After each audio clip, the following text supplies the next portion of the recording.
kakek gelandangan yang menemukan bayi di hutan, dan dimulailah kisah pilu. Kabut pagi menyelimuti rimbunan pohon jati di pinggiran hutan yang memanjang di tepian sebuah desa kecil. Di antara akar-akar pepohonan dan semak-semak liar, terlihat satu gubuk sederhana berdiri miring. Sebagian atapnya ditutup dengan lembaran seng karatan dan sebagian lagi hanya dilapisi daun kelapa kering yang dirangkai sedemikian rupa. Suasana di sekelilingnya begitu sepi. Hanya terdengar bunyi angin menyapu daun dan sesekali kicauan burung hutan yang terbang berpindah tempat. Di dalam gubuk itu, seorang lelaki tua duduk bersila di atas tikar jerami yang sudah mulai hancur di bagian ujungnya. Rambutnya yang memutih menjuntai ke pundak, dan janggutnya tumbuh tak beraturan, menyiratkan waktu yang telah lama berlalu tanpa gunting atau pisau cukur. Kain sarung kumal melilit tubuh kurusnya, dan tubuh itu tampak lelah meski belum menjalani banyak aktivitas hari itu. Kedua tangannya kasar, telapak yang penuh retakan kulit dan bekas luka yang lama menghitam. Lelaki itu adalah kakek Tejo. Pagi itu, seperti pagi-pagi sebelumnya, ia memulai harinya dengan merebus air di tungku kecil yang dibangunnya dari 3 batu besar dan kayu bakar yang dikumpulkannya dari hutan kemarin sore. Tak ada kopi atau teh, hanya air hangat yang ia teguk perlahan sambil memandang keluar melalui celah dinding bambu yang sudah longgar. Matanya menyipit menatap kabut yang mulai menipis, sementara hatinya seperti disapu perasaan hampa yang sulit dijelaskan. Dulu, bertahun-tahun lalu, Tejo adalah seorang tukang kayu. Tangan-tangannya ahli membentuk meja, lemari, hingga tempat tidur dari bahan seadanya. Ia dikenal di kampung tempat asalnya sebagai lelaki pekerja keras. Tidak banyak bicara, tapi tanggung jawabnya besar. Namun hidup, sebagaimana pohon di hutan, tak selalu tumbuh lurus. Pernah ia kehilangan segalanya. Rumah, istri, anak. Peristiwa itu menyisakan luka dalam yang ia pilih simpan rapat-rapat dalam diam. Sejak saat itu, ia memilih menjauh dari hiruk-pikuk manusia, menepi ke sudut yang dilupakan, dan hidup dari alam yang sederhana namun jujur. Di dekat tungku, tergantung bungkusan kecil dari daun pisang yang diikat tali rotan. Itu adalah persediaan makanan hari ini, singkong rebus dan sedikit garam. Tejo memotong satu batang kayu tipis dan mulai membersihkannya. Ia sedang menyiapkan pengait ikan, karena siang nanti ia berniat memeriksa jebakan yang dipasangnya semalam di sungai kecil tak jauh dari gubuknya. Ia hidup seperti itu setiap hari, teratur, tenang, dan tidak pernah mengeluh. Satu-satunya yang sesekali menyalakan kenangan dalam dirinya hanyalah angin pagi yang membawa bau tanah basah, mengingatkannya pada rumah lama yang pernah ia bangun sendiri untuk keluarganya. Ketika matahari mulai naik sedikit, cahaya keemasan menerobos sela-sela dedaunan. Tejo bangkit dan melangkah keluar. Jalannya lambat, lututnya kadang bergetar karena usia yang tak lagi muda. Tapi ia masih cukup kuat untuk berjalan menembus semak dan mendaki bukit rendah di belakang gubuknya. Di sanalah ia menaruh beberapa jebakan untuk ayam hutan. Ia tak berniat membunuh binatang besar, hanya cukup untuk makan hari ini. 1 ekor burung atau ikan sudah lebih dari cukup. Ia tahu bagaimana menjaga agar alam tak merasa dirampas. Namun di antara segala rutinitas itu, ada satu hal yang selalu membuatnya termenung lebih lama dari biasanya. Malam. Malam adalah waktu paling sunyi. Saat tak ada suara lain selain lolongan anjing liar atau suara jangkrik yang bersahutan tanpa irama. Di malam-malam tertentu, ia akan duduk lama di depan tungku yang mulai padam, menatap bara kayu seperti menatap masa lalu yang terbakar habis. Tatapan kosong, tapi air matanya kadang jatuh, diam-diam, tanpa suara. Malam itu pun begitu. Awan tebal menggulung di langit. Petir sesekali menyambar di kejauhan. Angin bertiup lebih kencang, dan dedaunan saling bergesekan, menciptakan suara yang membuat suasana semakin pekat. Tejo menutup pintu gubuknya dengan potongan papan tua dan mengikatnya dengan tambang. Ia tahu badai akan datang. Namun, saat ia hampir hendak merebahkan tubuhnya, terdengar sesuatu. Pelan, jauh, tapi jelas. Tangisan. Bukan suara burung atau lolongan anjing. Itu suara tangisan bayi. Tejo mendongak. Diam. Ia mengira telinganya menipu karena usia. Tapi suara itu terdengar lagi. Kali ini lebih lirih. seperti datang dari sela-sela pohon. Dengan tubuh yang mulai menggigil oleh udara malam dan rasa penasaran yang tak bisa ditahan, Tejo mengambil lentera kecil dan membuka pintu gubuknya. Tangisan itu masih terdengar. Ia menuruni anak bukit kecil, menyusuri jalan setapak yang jarang dilewati siapapun. Lumpur mulai menggenang, angin mencambuk wajahnya, tapi ia tetap melangkah. Tangisan itu semakin jelas, semakin dekat. Ia berhenti di depan pohon besar yang batangnya dililit akar melingkar seperti ular. Di bawah pohon itu, tersembunyi di balik semak berduri, ada sebuah kardus besar, setengah terendam air hujan. Kardus itu bergerak. Tangisan bayi memekik lagi dari dalamnya. Dengan tangan gemetar dan dada sesak, Tejo menyingkirkan semak berduri dan membuka kardus itu. Matanya membelalak. Seorang bayi laki-laki terbungkus kain tipis. Tubuhnya sudah menggigil kedinginan, wajahnya pucat, dan napasnya berat. Tapi matanya terbuka. Mata itu menatap langsung ke mata Tejo, tanpa takut, tanpa bingung. Seperti menyapa. Tejo terdiam cukup lama. Ia merasa napasnya tercekat. Bayi itu menggerakkan tangan kecilnya. Menangis lagi. Dengan perlahan, ia mengangkat tubuh mungil itu dan menempelkan ke dadanya. Tubuh bayi itu terasa begitu ringan namun mengguncang seluruh dunia dalam pikirannya. Dalam pelukannya, ia merasa jantungnya berdetak lebih cepat dari biasanya. Ia kembali ke gubuk, menutup semua celah dari angin, membungkus bayi itu dengan kainnya sendiri, dan mendekat ke tungku yang mulai padam. Ia meniup api kecil yang tersisa dan menyalakannya kembali. Hangat pelan-pelan mengisi ruang kecil itu. Ia memeluk bayi itu sepanjang malam, menjaganya dari dingin, dari ketakutan, dari kematian. Pagi harinya, matahari muncul dengan malu-malu dari balik kabut. Dan di gubuk itu, hidup yang baru telah dimulai. Bayi itu tertidur tenang dalam dekapan seorang tua yang telah lama hidup sendiri. Ia memberinya nama Bayu, karena malam itu angin menyelamatkan hidupnya. Dan entah mengapa, Tejo merasa hidupnya pun ikut diselamatkan. Bayu tidur nyenyak di dalam gubuk kecil yang berdinding bambu. Cahaya pagi yang menembus celah-celah atap pelepah kelapa menyinari wajahnya yang tenang. Tubuhnya dibungkus dengan selimut dari potongan kain bekas yang dijahit tangan kakek Tejo sendiri. Di sampingnya, kakek Tejo duduk bersila sambil memandangi wajah bayi itu dengan tatapan yang tak bisa digambarkan hanya dengan kata rindu atau haru. Ia seperti menemukan sesuatu yang selama ini hilang dari hidupnya. Kehangatan. Sejak malam itu, segalanya berubah. Tak ada lagi pagi yang terasa kosong. Tak ada lagi malam yang sekadar gelap dan diam. Tiba-tiba hari-hari Tejo penuh warna.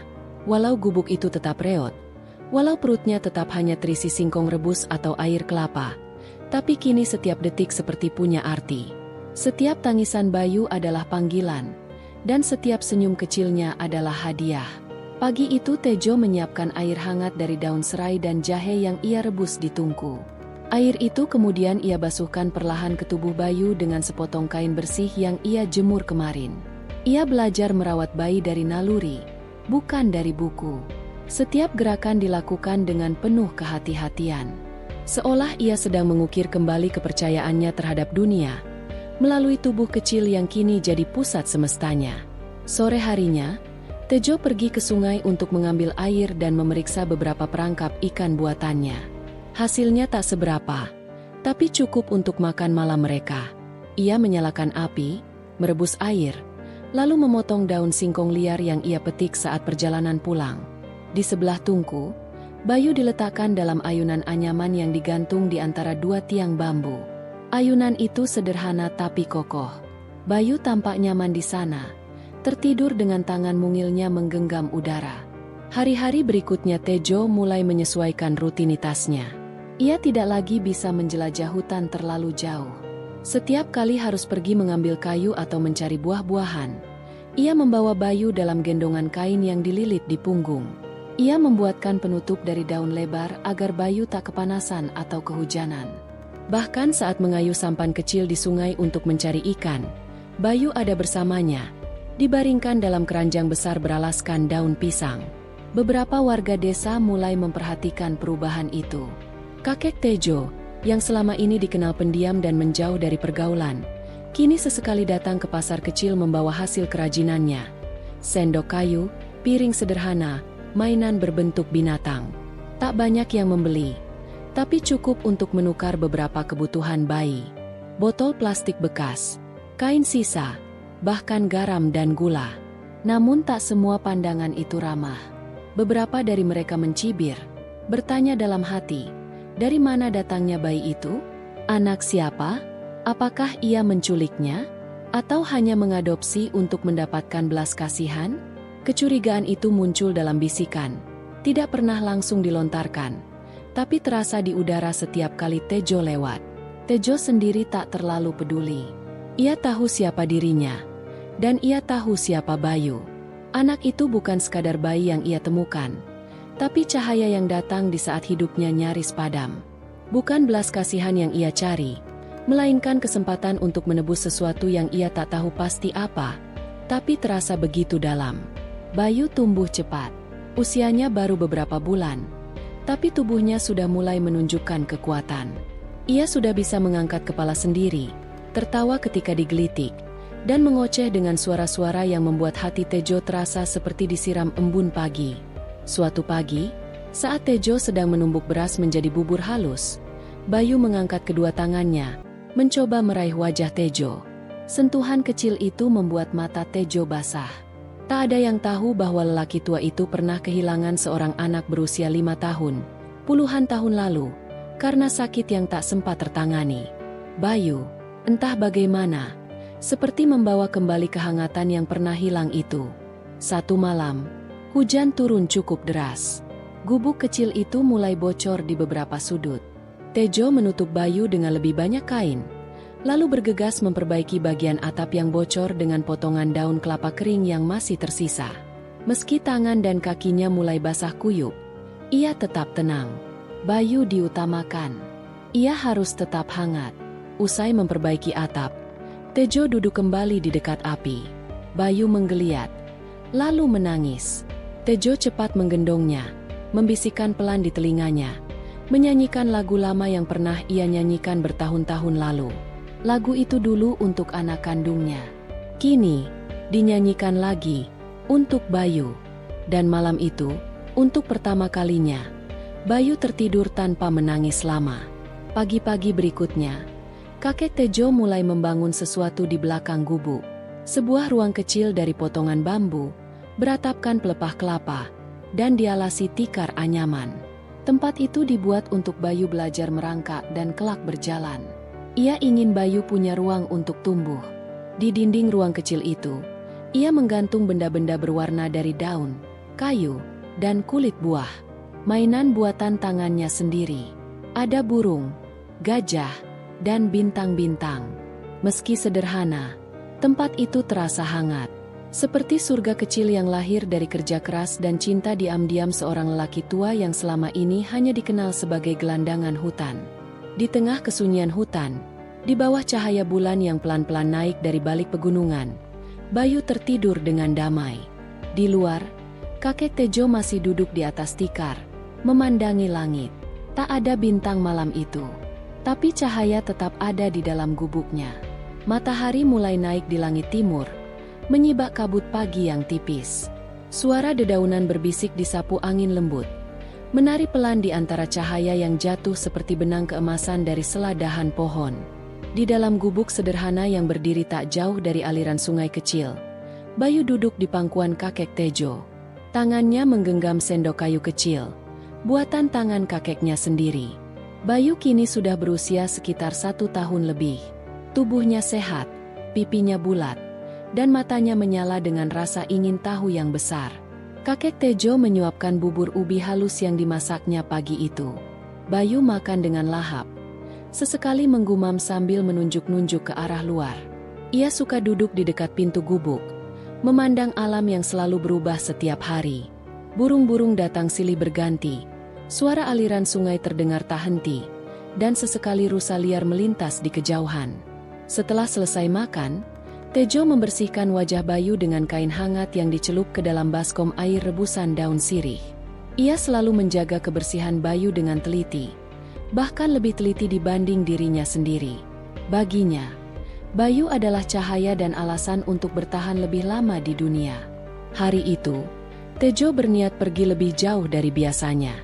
Ia butuh mencari bambu yang lebih besar untuk memperbaiki sisi gubuk yang mulai rapuh. Tapi ia tak tega meninggalkan Bayu sendiri. Ia pun membawa anak itu dalam gendongan punggung, membungkus tubuh kecilnya dengan kain lebar, dan menutup bagian kepala dengan tudung dari anyaman daun kelapa. Mereka berjalan menyusuri jalur hutan yang sudah biasa dilewati Tejo sejak lama. Tapi sejak hadirnya Bayu, perjalanan itu terasa berbeda. Tak lagi sunyi, karena Bayu kerap berceloteh dalam bahasanya sendiri, menatap ranting, tersenyum pada serangga, dan sesekali tertawa tanpa alasan jelas. Suara Bayu membuat hutan terasa hidup. Tejo bahkan mulai menyapa pohon-pohon tua yang dilewatinya seolah mereka adalah sahabat lama. Di tengah perjalanan, Tejo berhenti di sebuah aliran sungai yang jernih. Ia duduk di tepi batu besar, menurunkan Bayu, lalu membasuh wajah dan tangan mereka. Bayu mencelupkan kakinya ke air, dan tertawa saat ikan-ikan kecil berenang mendekat. Tejo menyuapkan potongan pisang lunak untuk Bayu, dan mereka makan di sana, di tengah alam yang seolah tahu mereka sedang berbahagia. Setelah menemukan beberapa batang bambu besar, Tejo mengikatnya dengan tali rotan dan memanggul di bahu. Bayu sudah mulai tertidur di gendongan. Dalam perjalanan pulang, Tejo berpikir tentang sesuatu. Ia merasa Bayu butuh sesuatu yang lebih dari sekadar kehangatan gubuk dan makanan yang cukup. Anak itu pintar, dan rasa ingin tahunya terus tumbuh. Tejo mulai mempertimbangkan untuk mengajarkan hal-hal yang dulu pernah ia ajarkan pada anak kandungnya. Huruf-huruf, angka, mengenal suara alam, arah angin, jenis pohon, dan cerita-cerita rakyat yang diwariskan dari orang tuanya dahulu.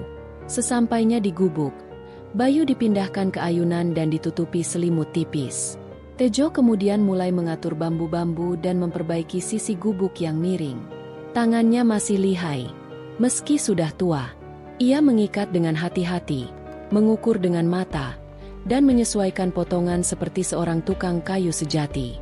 Dalam waktu 2 jam, bagian yang sebelumnya rusak kini kokoh kembali. Menjelang senja, Bayu terbangun dan langsung merangkak keluar dari ayunan. Ia sudah mulai berdiri dengan berpegangan pada dinding bambu, dan sesekali berjalan beberapa langkah meski sering terjatuh. Setiap kali jatuh, ia tidak menangis, hanya tertawa, lalu mencoba lagi. Tejo memperhatikannya dengan kagum dan bangga. Anak ini bukan hanya kuat, tapi juga berani. Malam harinya, setelah makan, Tejo mengambil potongan batu datar dan arang dari tungku. Di atas lantai tanah, ia mulai menggambar garis-garis sederhana. Garis lurus, lingkaran, lalu huruf A. Ia memanggil Bayu, duduk di sampingnya, dan mulai mengenalkan huruf pertama itu. "Ini A," katanya pelan, sambil menunjuk. Bayu mengamati. Matanya tajam memperhatikan setiap goresan. Tangannya yang kecil mencoba meniru dengan jari telunjuknya. Hari-hari berikutnya, setiap malam, kegiatan itu diulang. Tejo menggambar huruf, angka, bentuk-bentuk sederhana, dan Bayu mulai mengenalinya satu persatu. Walau belum bisa bicara jelas, Bayu mulai mengingat. Jika Tejo mengucapkan huruf, ia akan menunjuk dengan tepat. Kecerdasan anak itu berkembang sangat pesat. Suatu hari, saat Tejo membawa Bayu ke pasar desa untuk menukar hasil kerajinannya, seorang wanita pemilik warung melihat Bayu dan menghampiri. Ia terkejut melihat anak sekecil itu bisa menunjuk huruf di papan nama warungnya. "Ini anak siapa, Pak?" tanyanya. Tejo hanya tersenyum dan menjawab, "Anak yang diberikan hutan padaku." Kisah mereka perlahan menyebar. Beberapa warga mulai penasaran. Ada yang ingin tahu asal-usul Bayu, ada pula yang ingin membantu. Tapi Tejo masih memilih menjaga jarak. Ia belum siap membuka sepenuhnya pintu masa lalu maupun membiarkan dunia luar mencampuri kebahagiaan kecil yang ia rawat dengan sepenuh hati. Meski begitu, perubahan tak bisa dihindari. Tejo sadar, cepat atau lambat, dunia akan mengetahui keberadaan Bayu. Dan ia mulai bertanya-tanya dalam hatinya, Apakah ia sanggup melindungi anak itu dari dunia yang dulu pernah merenggut semua yang ia miliki? Tapi untuk malam ini, ia masih punya waktu. Waktu untuk duduk di samping Bayu, menatap api kecil yang menari dalam tungku, dan menceritakan kisah-kisah lama tentang raksasa yang berubah jadi batu atau burung hantu yang menjaga bulan. Bayu tertawa kecil, lalu tertidur dalam pelukan kakek Tejo. Di luar, hutan bergoyang pelan diterpa angin malam, seolah ikut mendengarkan dongeng yang belum selesai. Langit tampak kelabu pagi itu. Awan-awan tebal menggantung rendah, seolah menandakan akan datangnya hujan yang lama. Udara terasa lebih dingin dari biasanya, dan daun-daun bergoyang lamban, digerakkan angin yang membawa aroma tanah basah. Di dalam gubuk, Bayu duduk di pangkuan kakek Tejo, memegang sebatang kayu yang dibentuk menyerupai pesawat. Ia menggoyangkannya ke kiri dan ke kanan sambil menirukan suara-suara aneh, seolah benar-benar sedang terbang. Tejo tersenyum, menyaksikan permainan anak itu. Ia tidak banyak berbicara pagi itu. Pikirannya disibukkan oleh beberapa hal yang mulai terasa berat di benaknya. Gubuk yang mulai lapuk, persediaan makanan yang kian menipis, dan cuaca yang tak lagi bersahabat. Ia menyadari, semakin Bayu tumbuh, kebutuhan anak itu juga semakin besar. Bukan hanya makanan dan pakaian, tetapi juga ruang untuk berkembang. Hari itu ia membawa Bayu ke desa. Ia sudah menyiapkan beberapa barang kerajinan yang akan ditukarnya di warung langganannya. Ada sendok kayu, gantungan kunci berbentuk binatang, dan 2 mainan kecil yang ia ukir dari limbah kayu sungai. Bayu digendong seperti biasa, mengenakan kain tenun yang sudah mulai lusuh. Namun wajah anak itu tetap cerah. Matanya tak henti menatap pepohonan dan burung-burung di langit. Desa pagi itu tak seramai biasanya. Hanya ada beberapa orang yang duduk di beranda rumah, dan beberapa ibu yang sedang menyapu halaman. Ketika Tejo lewat, beberapa mata memandangnya. Sebagian dengan heran, sebagian lagi dengan tanya yang tak terucap. Bayu menyapa mereka dengan lambaian tangan kecilnya. Senyum polos itu membuat beberapa dari mereka membalas lambaian itu dengan ragu. Di warung milik Bu Inem, Tejo menyerahkan barang-barangnya. Wanita parubaya itu sudah mengenalnya sejak lama. Meski tidak terlalu akrab, Bu Inem selalu bersikap sopan dan tidak banyak tanya. Ia menerima hasil karya Tejo dan memberinya beberapa potong kain bekas yang masih layak pakai, sebungkus kecil beras, dan beberapa biskuit untuk Bayu. "Anak ini makin pintar saja," kata Bu Inem sambil tersenyum pada Bayu yang sedang menunjuk gambar di bungkus biskuit. "Sudah bisa mengenal huruf ya?" Tejo mengangguk pelan. "Sedikit-sedikit. Masih belajar. Kalau dia terus tumbuh seperti ini, bisa pintar benar nanti. Sayang kalau nggak sekolah." Ucapan itu menggantung di udara. Tejo hanya tersenyum. Meski dalam hatinya ia tahu itu benar. Ia tahu Bayu butuh pendidikan, teman sebaya, guru yang bisa menjawab pertanyaannya yang terus bertambah. Tapi ia juga tahu, untuk membawa Bayu ke sekolah, banyak yang harus dipertaruhkan. Identitas, status, bahkan masa lalu yang belum tentu diterima orang lain. Dalam perjalanan pulang, Bayu tertidur di gendongan. Angin mulai bertiup lebih kencang. Awan di langit tak bergeser, seperti menyimpan hujan dalam kantung besar yang siap tumpah kapan saja. Tejo mempercepat langkahnya, melewati jalur sempit yang biasa ia lewati di antara semak dan pohon. Namun sebelum ia sampai ke gubuk, seekor ular besar melintang di jalan setapak. Tubuhnya menggulung di atas akar besar, dan kepalanya terangkat sedikit, memperhatikan dengan mata yang tajam. Tejo berdiri diam, tubuhnya menegang. Bayu masih tertidur. Pelan-pelan, Tejo memutar arah, memilih jalur lain meski lebih panjang.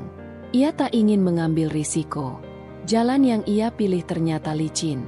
Tanahnya basah, dan akar-akar pohon menyembul dari balik daun-daun kering. Di satu tikungan curam, kakinya terpeleset. Ia berusaha menahan tubuhnya agar tidak jatuh, melindungi Bayu dengan memutar tubuhnya ke samping. Tubuhnya terguling beberapa meter ke bawah lereng pendek, menabrak semak belukar dan batu kecil. Bayu menangis keras, syok karena terguncang. Tejo meringis menahan sakit di bahu dan lutut, Tapi ia langsung mengecek Bayu yang ternyata hanya ketakutan, tidak terluka. Ia memeluk anak itu erat, menenangkan dengan suara pelan yang gemetar. Mereka akhirnya sampai di gubuk menjelang sore. Tejo merawat luka-lukanya dengan daun dan ramuan yang ia tahu. Malam itu, untuk pertama kalinya dalam beberapa minggu, Bayu tak banyak tertawa. Ia hanya duduk di dekat Tungku, memeluk kaki Tejo, matanya sayu. Mungkin ia masih syok dengan kejadian tadi. Tejo menatap api dengan pandangan jauh. Ia tahu, hidup seperti ini tak bisa bertahan selamanya. Bukan karena ia tak sanggup, tapi karena Bayu butuh lebih. Anak itu terlalu berharga untuk hidup dalam bayang-bayang keterbatasan. Ia harus tumbuh dengan pengetahuan, dengan kesempatan. Dan Tejo tahu, itu berarti ia harus membuat pilihan sulit. Esok harinya, ia membuat keputusan. Ia akan memperbaiki gubuknya agar lebih aman.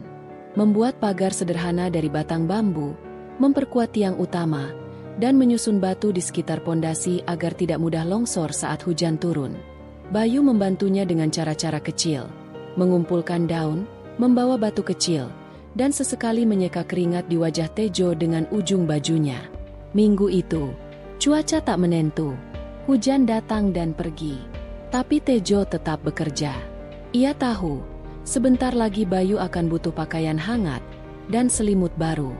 Maka ia mulai menjahit potongan-potongan kain bekas, menyusunnya jadi satu lembar yang cukup untuk menutupi tubuh kecil itu. Di malam hari, ketika angin meniup keras atap gubuk, Bayu dan Tejo duduk berdampingan. Di tangan Tejo, sebuah buku usang yang ia temukan bertahun-tahun lalu di sungai. Buku itu tak lengkap, beberapa halamannya sobek, tapi masih ada beberapa cerita bergambar.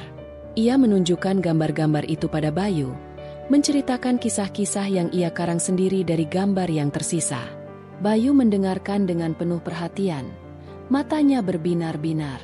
Dan malam itu, ketika petir menyambar jauh di ujung hutan, suara tawa kecil Bayu terdengar kembali di dalam gubuk. Tawa yang membuat kakek Tejo yakin bahwa selama anak itu masih bisa tertawa, dunia mereka masih utuh. Embun masih menempel di ujung-ujung daun saat Tejo menggandeng Bayu menuruni jalan setapak dari gubuk mereka menuju sungai kecil yang mengalir di balik bukit. Bayu yang kini sudah semakin besar, dengan tubuh mungil tapi lincah, terus berbicara riang tanpa jeda. Tejo mendengarkan sambil sesekali mengangguk atau mengeluarkan gumaman pelan. Namun senyum kecilnya tidak pernah lepas dari wajahnya. Sejak Bayu mulai bisa berjalan dan berbicara, hari-hari Tejo menjadi lebih terang. Ia bukan hanya sekadar seorang pengembara tua yang hidup dari hutan, tapi telah menjadi sosok ayah sekaligus guru bagi bocah yang ditemukannya di antara semak itu. Setiap hari mereka menjelajahi sudut-sudut hutan, belajar dari alam dan saling berbagi tawa. Namun hari ini terasa berbeda. Ada sesuatu dalam udara pagi itu, sesuatu yang membuat langkah Tejo terasa lebih berat. Di tepi sungai, Bayu mulai bermain dengan batu-batu kecil dan cipratan air, tertawa riang sementara Tejo duduk di atas akar pohon besar yang menyembul dari tanah. Tatapannya menerawang ke kejauhan, ke arah langit yang mulai memucat diterpa matahari pagi. Ia memikirkan masa depan Bayu. Usia anak itu kini sudah hampir 7 tahun, dan Tejo tahu bahwa dunia yang lebih besar menanti. Selama bertahun-tahun, mereka hidup dari hasil hutan, madu liar, umbi-umbian, dan beberapa tanaman obat yang kadang ditukar dengan beras atau garam di dusun. Tetapi Tejo tahu bahwa itu tidak akan cukup lama lagi. Bayu membutuhkan pendidikan, lingkungan yang lebih luas, dan kesempatan untuk tumbuh melebihi batasan yang Tejo bisa sediakan. Malam harinya, di dalam gubuk sederhana yang hanya diterangi cahaya lampu minyak, Tejo membuka lembaran kain lusuh yang pernah ia simpan dengan hati-hati. Di dalamnya ada beberapa dokumen lama, termasuk selembar kertas bertuliskan alamat seseorang dari masa lalunya. Ia menatap nama itu cukup lama. Suratman, seorang teman lamanya saat masih bekerja sebagai buruh pelabuhan di kota. Mereka sempat berbagi makan dan tawa, sebelum nasib menggiring Tejo jauh dari dunia yang dulu ia kenal. Beberapa hari berikutnya, Tejo mulai menyiapkan perjalanan.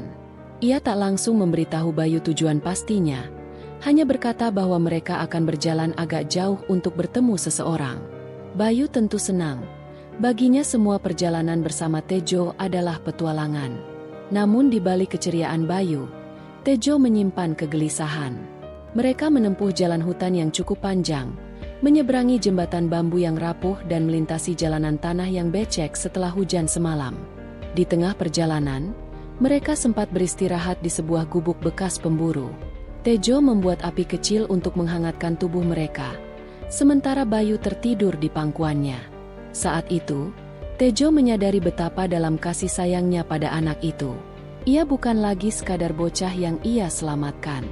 Bayu adalah bagian dari hidupnya.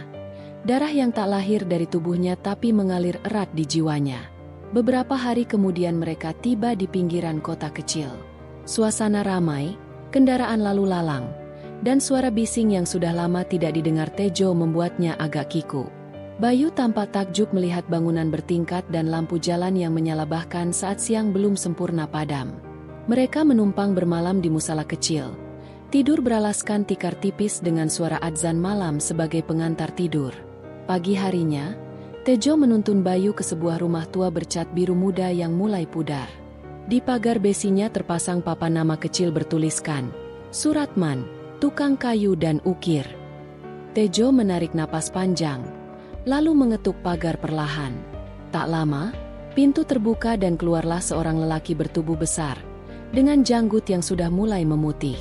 Tejo, astaga, kau masih hidup, kata Suratman dengan suara parau bercampur haru.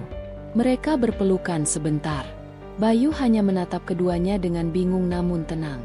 Setelah masuk dan duduk, Suratman mendengarkan cerita Tejo dari awal. Tentang bagaimana ia kehilangan pekerjaannya, mengembara hingga ke pinggir hutan, lalu menemukan Bayu dan merawatnya. Suratman terdiam lama, sebelum akhirnya menepuk bahu Tejo.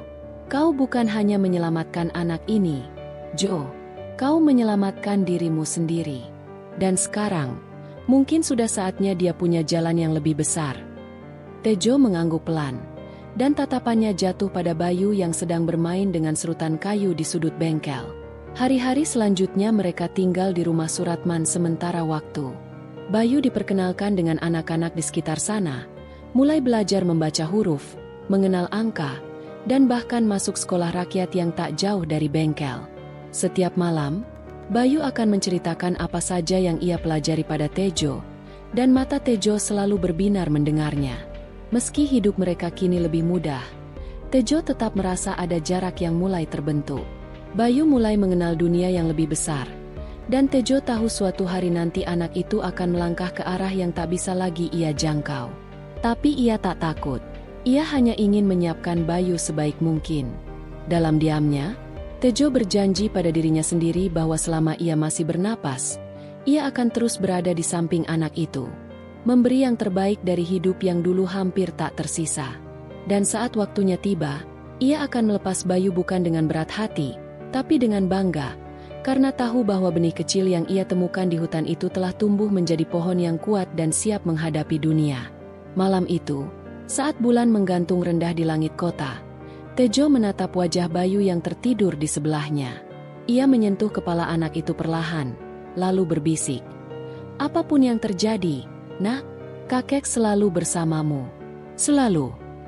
Dan di dalam dada tua yang pernah hancur oleh waktu, tumbuh harapan baru yang tak akan pudar oleh apapun. Pagi yang tenang menyambut Tejo di halaman rumah Suratman. Embusan angin dari arah timur membawa bau kayu yang baru dipotong dari bengkel di samping rumah. Di sudut halaman, Bayu tengah duduk dengan buku di pangkuannya. Bibirnya komat kamit mengucap huruf demi huruf. Tejo memperhatikannya dari jauh, menyandarkan tubuhnya pada tiang rumah dengan tangan terlipat di dada. Hatinya campur aduk antara bahagia dan was-was. Sudah lebih dari 2 minggu sejak mereka menetap di rumah Suratman. Bayu tampak cepat beradaptasi. Anak-anak tetangga menyukainya, dan guru di sekolah rakyat tempat Bayu belajar memujinya karena cepat tangkap. Setiap kali Bayu pulang, ia selalu membawa cerita tentang pelajaran hari itu, tentang huruf vokal, tentang angka ganjil, tentang cerita rakyat yang diceritakan bu guru dengan suara yang lucu. Namun bagi Tejo, kehidupan yang tenang ini bukan tanpa tantangan. Ia merasa seperti seorang tamu di tengah rumah yang asing, Meskipun disambut dengan hangat, ia sering membantu Suratman di bengkel kayu, memotong papan atau menghaluskan sisi-sisi kasar, tapi hatinya tetap tertambat pada jalur setapak hutan yang sunyi. Ada kerinduan yang pelan-pelan tumbuh, rindu pada alam liar, pada kebebasan tanpa pagar.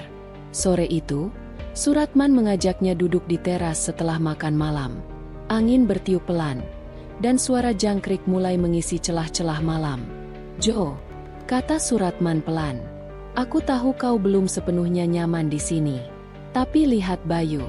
Dia butuh tempat ini. Butuh masa depan." Tejo menatap langit, mencari jawaban di antara bintang-bintang. "Aku tahu, men. Tapi aku ini siapa? Gelandangan tua yang cuma bisa hidup dari akar dan dedaunan.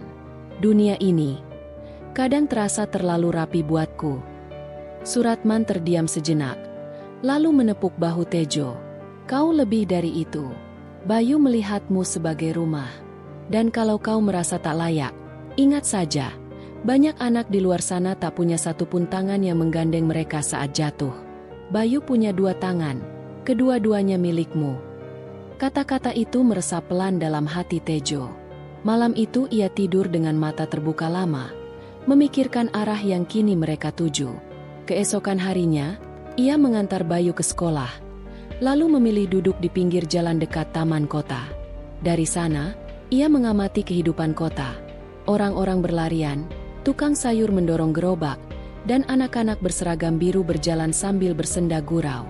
Di bangku taman, ia duduk diam, hingga seorang lelaki tua dengan pakaian lusuh duduk di sebelahnya. Wajahnya cekung, matanya sayu, dan ia memegang sepotong roti basi. "Pagi, kawan," sapa lelaki itu lirih. Tejo menoleh dan mengangguk. "Pagi. Lama nggak lihat kamu di daerah ini. Baru pindahan?" "Bisa dibilang begitu. Aku tinggal di rumah teman, bantu-bantu di bengkel." Lelaki itu mengangguk. "Hidup di kota nggak mudah. Dulu saya juga pernah punya rumah. Anak 2, tapi satu demi satu hilang. Sekarang ya, roti ini pun hasil minta." Tejo mendengarkan dalam diam. Wajah lelaki itu mengingatkannya pada cermin masa lalu. Ia pun membuka bungkus makanan kecil yang ia bawa dan membaginya. Mereka makan bersama tanpa banyak kata. Hari itu mengubah sesuatu dalam hati Tejo. Ia pulang dengan langkah mantap dan langsung menghampiri Suratman. "Men, kau masih simpan radio rusak di bengkel?" tanya Tejo. Suratman mengangguk. "Masih. Mau kau apakan?" "Aku mau coba benerin. Siapa tahu bisa aku pakai buat kegiatan anak-anak di sekitar sini. Cerita rakyat, lagu-lagu, atau dongeng. Aku ingin Bayu dengar suara dari dunia lain, dari suara-suara yang mungkin tak pernah ia temui." Selama seminggu, Tejo sibuk memperbaiki radio itu. Ia bertanya pada pedagang komponen di pasar, belajar dari buku tua milik Suratman, dan mencoba menyolder bagian-bagian yang rusak. Setelah berhari-hari kerja keras, radio itu pun menyala. Saat lagu lama mengalun dari pengeras suara, Bayu bersorak senang dan anak-anak tetangga ikut berkumpul. Tejo mulai rutin mendongeng lewat radio itu setiap sore. Ia duduk di depan rumah dengan pengeras suara kecil, dan anak-anak akan duduk di tikar mendengarkan.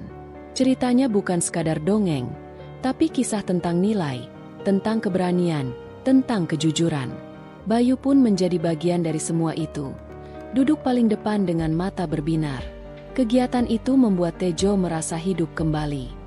Ia bukan lagi gelandangan tua yang terpinggirkan, melainkan penjaga nilai-nilai yang tumbuh di dada anak-anak.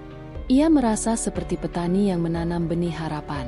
Suatu hari, kepala sekolah Bayu datang berkunjung. Ia mendengar tentang dongeng-dongeng yang disiarkan Tejo dan ingin mengajaknya mengisi acara di sekolah. "Pak Tejo, anak-anak sangat menyukai cerita-cerita Anda. Apakah Anda bersedia datang hari Jumat untuk bercerita di depan kelas?" Tejo sempat ragu, tapi Bayu menatapnya dengan penuh semangat. "Kakek pasti bisa. Cerita kakek selalu bagus." Akhirnya, hari Jumat itu datang. Tejo berdiri di depan kelas dengan suara sedikit gemetar. Tapi ketika ia mulai membuka cerita, seluruh ruangan hening.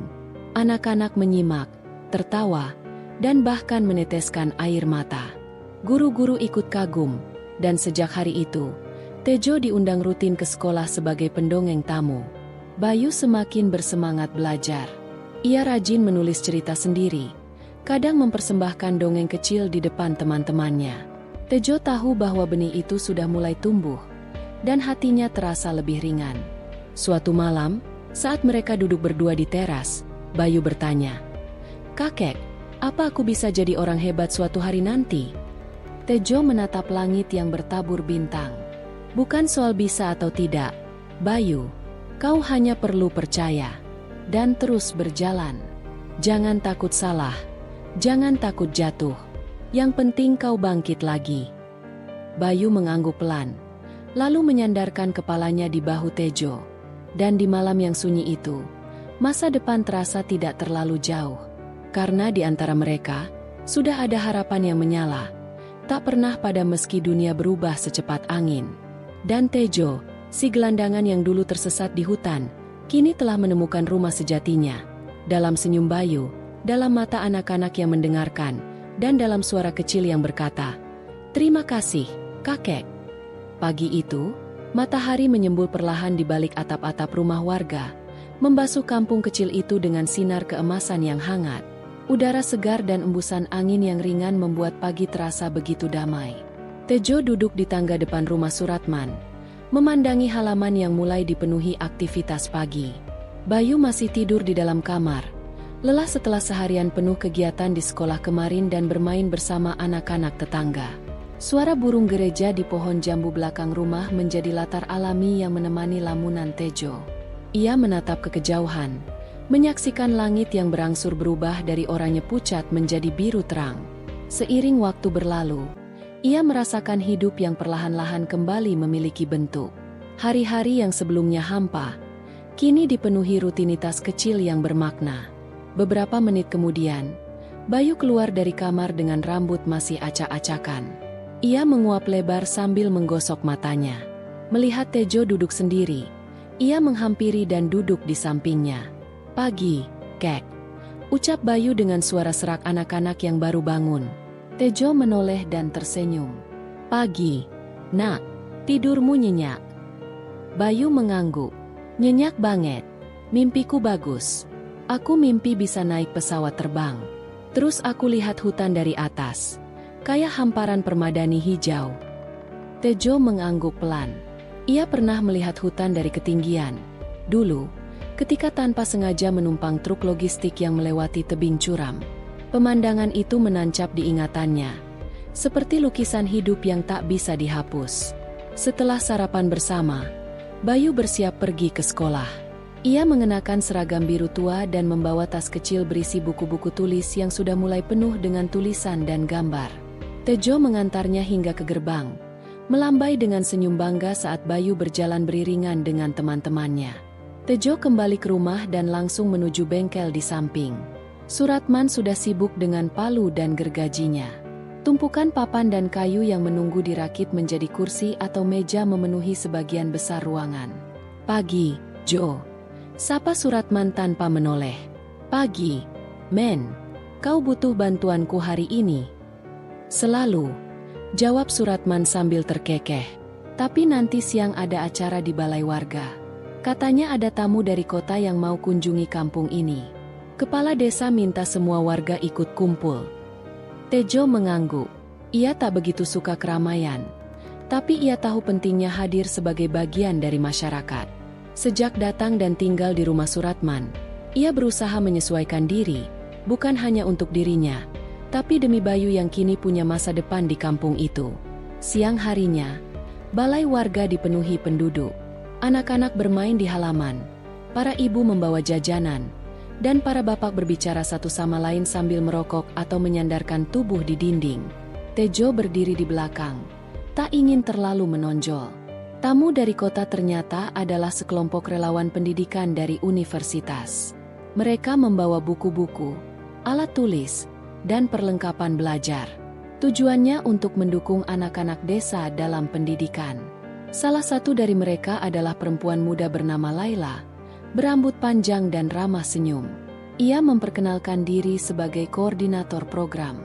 Saat acara berlangsung, kepala desa menyebut nama Tejo dan memintanya maju. Semua mata tertuju padanya. Tejo sempat tertegun, tapi melihat Bayu melambaikan tangan dari dekat panggung, ia menguatkan hati dan melangkah ke depan. "Pak Tejo adalah inspirasi bagi kami semua," kata kepala desa. Dengan semangatnya, ia menyemangati anak-anak lewat dongeng-dongeng penuh makna. "Hari ini, kita ucapkan terima kasih dan harapan agar beliau bisa terus berbagi ilmu." Tepuk tangan meriah mengisi ruangan. Tejo tersenyum kaku, sedikit gugup, tapi dalam hatinya ia merasa dihargai. Laila kemudian menghampirinya setelah acara usai. "Pak Tejo, boleh saya ngobrol sebentar?" Tejo mengangguk. Mereka duduk di bawah pohon mangga. "Saya dengar dari anak-anak dan guru sekolah tentang kegiatan Bapak. Luar biasa sekali. Kami sedang mencari pengisi untuk program dongeng keliling. Apakah Bapak bersedia jadi bagian dari tim kami, meski hanya sesekali?" Tejo mengerutkan kening. Ia tak pernah membayangkan ceritanya bisa didengar di tempat lain. Tapi ia juga tahu, kesempatan seperti ini langka. "Saya tak pernah sekolah tinggi, Mbak. Cerita saya hanya dari pengalaman. Apa pantas?" Justru itu yang membuatnya istimewa. Dongeng Bapak datang dari kehidupan nyata. Anak-anak butuh cerita seperti itu. Tejo terdiam, lalu tersenyum. "Kalau begitu, saya akan coba. Tapi satu syarat, setiap kali saya pergi, Bayu harus bisa ikut." Laila tersenyum lebar. "Tentu, Pak Tejo. Justru kami ingin anak-anak seperti Bayu melihat dunia lebih luas." Beberapa minggu berikutnya, Tejo mulai mengisi sesi dongeng di kampung-kampung sekitar. Ia membacakan cerita dengan suaranya yang dalam dan penuh intonasi. Anak-anak duduk melingkar, mata mereka berbinar, bibir mereka tersenyum. Di setiap tempat yang dikunjungi, Bayu selalu duduk di barisan depan, mencatat, bahkan kadang ikut membacakan kalimat-kalimat pendek. Suatu hari, di sebuah kampung kecil di perbatasan hutan, Bayu ditanya oleh seorang anak seusianya, "Kamu anak siapa? Kok bisa ikut pendongeng?" Bayu menjawab dengan tenang, "Aku anak kakek Tejo. Dia bukan ayah kandungku, tapi dia yang mengajarkan aku bagaimana melihat dunia." Tejo mendengar jawaban itu dan nyaris tak kuasa menahan air matanya. Ia tahu bahwa di antara segala kekurangan dan masa lalu kelam, satu hal telah ia lakukan dengan benar, memberi Bayu rumah dan arah. Malam itu, di perjalanan pulang, Bayu tertidur di pangkuannya dalam bus tua yang berguncang pelan. Tejo memandangi wajah polos itu, lalu menatap jendela. Bintang-bintang bertaburan, dan di dadanya, ada rasa syukur yang tak bisa diungkap dengan kata. Ia tidak lagi merasa seperti orang asing di dunia ini. Ia telah menjadi bagian dari cerita, bukan hanya miliknya, tapi milik banyak anak yang kini belajar bermimpi melalui dongeng-dongengnya. Dan dalam diam, Tejo berjanji, selama napasnya masih ada, ia akan terus bercerita, karena di setiap cerita yang ia ucapkan, ada harapan yang ia tanam. Untuk Bayu, untuk anak-anak lain, dan untuk dirinya sendiri yang kini telah menemukan makna dari hidup yang dulu ia anggap sia-sia. Pagi yang cerah menyambut hari baru, dan Bayu bangun lebih awal dari biasanya. Ia keluar kamar sambil menyeret kaki, mencari udara segar. Aroma masakan yang sedap menyeruak dari dapur membuatnya langsung tersenyum. Di meja makan, Tejo sudah menyiapkan sepiring nasi goreng dan segelas teh hangat. Kebersamaan mereka makin terasa akrab sejak perjalanan mendongeng ke berbagai kampung. Setelah sarapan, Bayu bersiap untuk sekolah. Namun hari itu sedikit berbeda. Ia tampak lebih bersemangat, meskipun tidak ada jadwal istimewa. Mungkin karena semalam, ia membantu Tejo menyusun cerita baru tentang seekor kura-kura tua yang membantu seekor burung kecil kembali ke sarangnya. Cerita itu membuat Bayu tertawa geli dan merasa bangga bisa menyumbangkan ide. Di sekolah, guru Bayu memberi pengumuman bahwa akan ada lomba membaca puisi dan mendongeng antar sekolah tingkat kabupaten. Bayu tidak langsung tertarik pada lomba itu. Ia merasa belum cukup berani untuk tampil di depan umum, meskipun sudah sering menemani Tejo tampil di berbagai tempat. Namun gurunya, Bu Ratna, menyebut namanya sebagai salah satu murid yang potensial. Kamu sering bantu kakek Tejo kan, Bayu? Aku yakin kamu bisa. Kita semua akan mendukungmu, kata Bu Ratna sambil menepuk bahu Bayu. Bayu tersenyum kecil. Dalam hati ia masih ragu. Tapi malam harinya ia menceritakan semuanya kepada Tejo. Aku disuruh ikut lomba, Kek. Tapi aku takut. Kalau aku salah ngomong gimana? Kalau aku lupa ceritanya gimana? Tejo mendengarkan dengan sabar.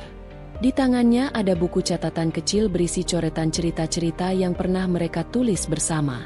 Kau tahu kenapa dulu kakek sering cerita dengan suara serak dan kadang terbata-bata? Karena kakek gugup. Tapi kakek belajar satu hal. Selama kita menyampaikan dengan hati, orang-orang akan mendengarkan. Bahkan jika kita salah kata atau gugup, itu bukan masalah besar. Bayu tampak berpikir. Ia menatap halaman buku catatan mereka. Matanya berhenti pada gambar seekor kelinci kecil yang sedang menolong serigala yang terjebak di jurang. Cerita ini boleh aku pakai, Kek? Yang kelinci dan serigala. Tentu, itu cerita kita. Tapi buat jadi milikmu sepenuhnya. Tambahkan sesuatu dari dirimu sendiri. Tambahkan rasa takutmu, keberanianmu, dan apa yang kamu pelajari selama ini. Bayu mengangguk. Seminggu kemudian, ia mulai berlatih. Setiap malam, Tejo menjadi pendengarnya. Kadang ia pura-pura jadi penonton yang rewel, kadang jadi guru yang menilai, kadang hanya diam dan mendengarkan dengan mata berkaca-kaca. Hari lomba tiba. Aula besar di kota kabupaten dipenuhi siswa dari berbagai sekolah. Bayu duduk di barisan tengah, menatap panggung yang megah dengan lampu terang dan mikrofon berdiri tegak. Jantungnya berdebar hebat, tangannya dingin. Tapi saat giliran namanya dipanggil, ia mengingat wajah Tejo, suara lembutnya, dan kisah-kisah yang dulu membuatnya tertawa. Bayu berjalan ke panggung. Di tangan kirinya ada lembaran naskah kecil, tapi ia tak membacanya. Ia menatap penonton dan mulai bercerita dengan suara pelan namun mantap. Cerita kelinci dan serigala itu dibawakan dengan gaya khas Bayu, dengan jeda-jeda kecil, suara lembut, dan mimik polos yang jujur. Penonton tak bersuara, hanya mendengarkan. Di akhir cerita, ia menambahkan kalimat baru. Kadang yang kecil bisa membantu yang besar, bukan karena kuat, tapi karena punya hati yang berani. Seperti kelinci itu. Seperti kalian semua dan seperti aku. Tepuk tangan bergema di seluruh ruangan. Bayu tersenyum, menunduk dalam-dalam, lalu turun panggung. Di dekat pintu aula, Tejo sudah menunggunya dengan mata berkaca. Kau bukan hanya mendongeng, Bayu. Kau membagikan keberanianmu. Itu luar biasa. Bayu memeluk Tejo erat. Hari itu, meski tak membawa pulang piala juara, Bayu membawa sesuatu yang jauh lebih besar, kepercayaan diri dan keberanian untuk bermimpi lebih tinggi. Minggu berikutnya, beberapa orang tua murid di sekolah mulai meminta Tejo untuk membuka kelas kecil bagi anak-anak. Kelas itu tidak berisi pelajaran matematika atau IPA, tapi pelajaran mendongeng, bercerita, dan berani berbicara. Setiap Sabtu sore, halaman belakang rumah Suratman dipenuhi tawa anak-anak. Tejo membacakan kisah, lalu meminta satu persatu anak menceritakan ulang dengan versinya sendiri. Ada yang gugup, ada yang tertawa sendiri, tapi suasananya hangat dan menyenangkan. Bayu menjadi asisten kecil Tejo. Ia membantu anak-anak menyusun cerita, menggambar tokoh, dan bahkan menenangkan yang menangis karena grogi. Dalam proses itu, Bayu menemukan hal baru. Ia tak hanya senang mendongeng, tapi juga membantu orang lain menemukan suaranya. Suatu sore, setelah kelas berakhir, Tejo dan Bayu duduk di bawah pohon jambu.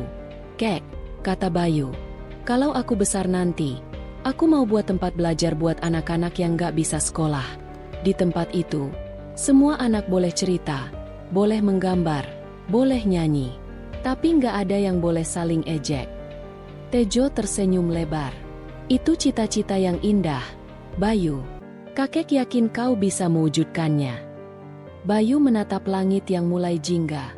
Di matanya ada kilau mimpi, dan di hatinya ada semangat yang tumbuh dari kasih sayang dan dongeng-dongeng penuh makna. Ia tahu jalannya masih panjang, tapi ia tak takut lagi.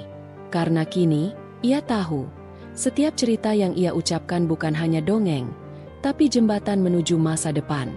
Pagi itu, suara kokok ayam bersahut-sahutan dari kejauhan, membangunkan Tejo dari tidurnya.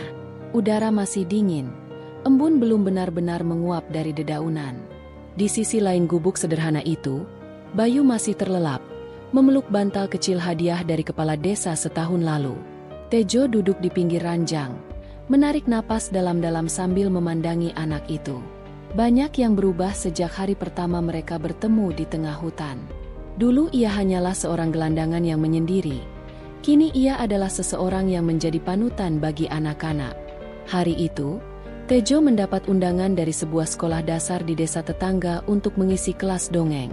Undangan itu datang dari seorang guru yang pernah mendengar penampilan Bayu di lomba mendongeng kabupaten.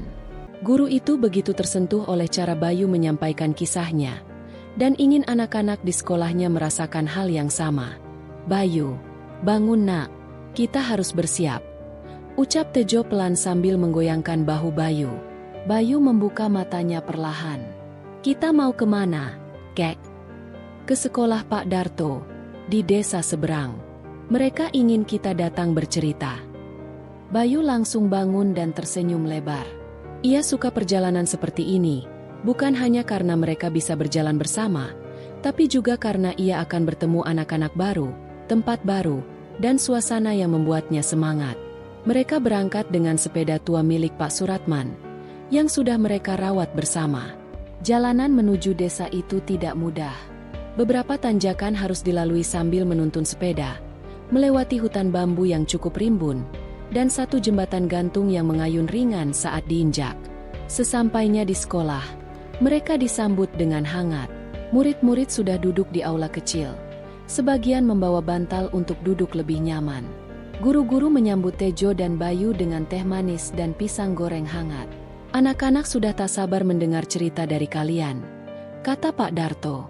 Tejo memberi isyarat agar Bayu yang membuka acara. Bocah itu tampak gugup, namun tetap melangkah ke depan dengan tenang. Ia menyapa semua anak-anak dengan ramah, lalu mulai bercerita tentang kisah seekor burung kecil yang kehilangan arah pulang dan ditolong oleh pohon tua di tepi sungai. Setiap kata diucapkan Bayu dengan penuh penghayatan. Ia mengubah intonasi suaranya, menirukan suara burung yang berkicau ketakutan, dan membuat semua anak tertawa saat menirukan gerakan pohon tua yang bergoyang tertiup angin. Tejo memperhatikan dari samping panggung kecil itu dengan bangga. Setelah acara selesai, beberapa guru menghampiri mereka.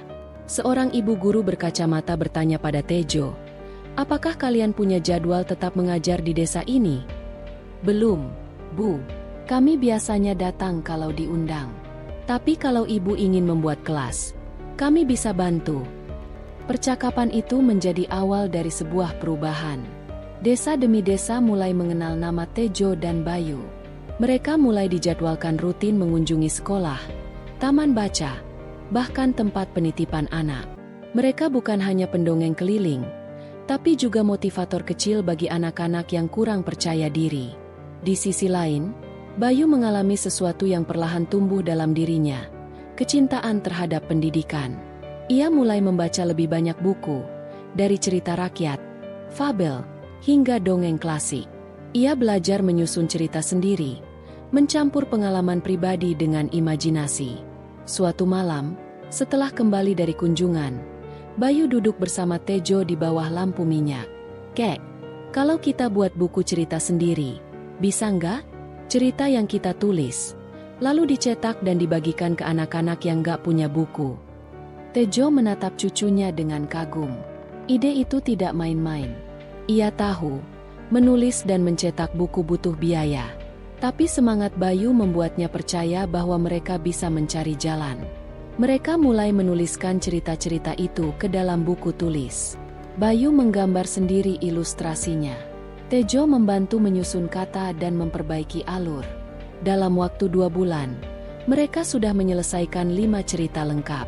Ketika Pak Suratman melihat draft itu, ia begitu tersentuh dan membawanya ke kenalannya yang bekerja di percetakan kecil di kota. Hasilnya, 20 eksemplar buku kecil berjudul Cerita Bayu dan Kakek Tejo berhasil dicetak. Buku itu mereka bawa ke setiap tempat mereka mengajar.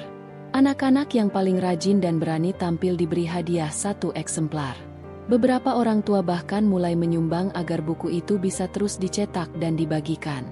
Suatu hari, seorang relawan dari Yayasan Pendidikan di kota datang ke salah satu acara mereka. Ia menyaksikan sendiri bagaimana Bayu membimbing anak-anak menceritakan ulang kisah, menggambar tokoh, dan berdiskusi dengan penuh antusias. Relawan itu berkata, "Kalian tidak hanya mendongeng, kalian membangun mimpi. Aku ingin mengenalkan program ini ke lebih banyak tempat." Bayu dan Tejo hanya saling menatap. Mereka tak pernah membayangkan kisah sederhana mereka bisa menjalar sejauh ini. Namun yang lebih penting, mereka menyadari bahwa perjalanan mereka belum selesai. Masih banyak cerita yang harus ditulis, banyak anak yang ingin didengarkan, dan banyak mimpi yang harus dijaga agar tak padam. Malam itu, di tengah kesunyian desa yang hanya diiringi suara jangkrik, Bayu menulis satu kalimat di buku catatannya. Cerita bukan sekadar dongeng, tapi jalan untuk menyentuh hati yang tersembunyi. Tejo membacanya pelan, lalu tersenyum sambil menepuk kepala Bayu.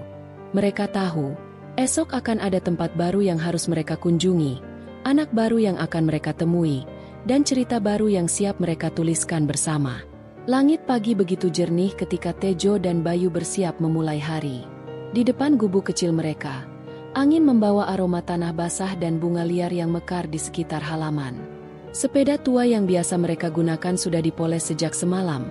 Karena hari itu berbeda, mereka mendapat undangan dari kota untuk hadir dalam acara Hari Anak Nasional. Kabar tentang kisah mereka telah menyebar jauh, melebihi batas desa.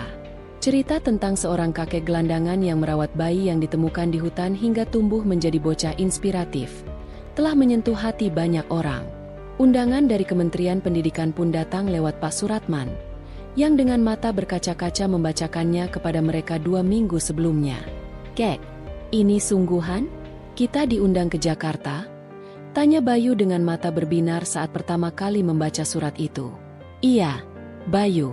Mereka ingin kamu bercerita di panggung besar, di depan anak-anak dari seluruh Indonesia," jawab Tejo sambil menatap surat dengan haru. Tidak pernah sedikit pun ia membayangkan akan mendapat kehormatan seperti itu. Perjalanan menuju kota bukan perkara mudah. Mereka harus menempuh jarak yang panjang, menaiki bus antar kota, dan berpindah kendaraan beberapa kali. Namun, sepanjang jalan, Bayu begitu antusias. Ia menatap gedung-gedung tinggi, lampu jalan yang gemerlapan, dan orang-orang yang berlalu lalang dengan raut wajah asing.